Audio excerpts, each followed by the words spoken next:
जय श्री कृष्ण मित्रों, आज આપણે બનાવીશું આલુ પરોઠા। એના માટે મેં 12 થી 13 નંગ જેટલા મીડિયમ સાઈઝના બટેકા લીધા છે, એક ઝીણી સમારેલી ડુંગળી લીધી છે, થોડા કોથમીરના પાન લીધા છે અને 2 લીલા મરચાં લીધા છે।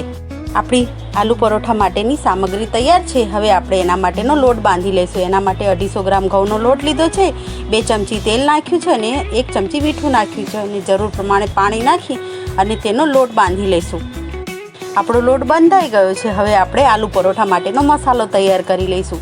એના માટે મેં બટેકાને ભાગી લીધા છે, ડુંગળી નાખી છે, અંદર કોથમીરના પાન અને લીલા મરચાં અને 1/2 ચમચી જીરું, 1/2 ચમચી હળદર, 1/2 ચમચી ધાણા જીરું, 1 ચમચી લાલ મરચું, થોડો ગરમ મસાલો અને 1 લીંબુનો રસ નાખ્યો છે અને સ્વાદ અનુસાર મીઠું નાખ્યું છે।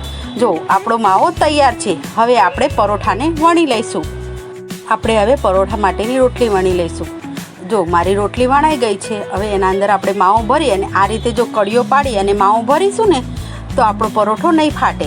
હવે આપણે એને શેકી લઈશું। જો પરોઠો શેકાઈ ગયો છે। હવે આને આપણે દહીં સાથે કે સોસ સાથે ખાઈએ તો ખાવાની ખૂબ જ મજા આવે છે। જો મિત્રો, આ મારો વિડીયો તમને પસંદ આવ્યો હોય તો એ મને શેર કરજો, લાઈક કરજો અને સબસ્ક્રાઈબ કરજો। Thank you.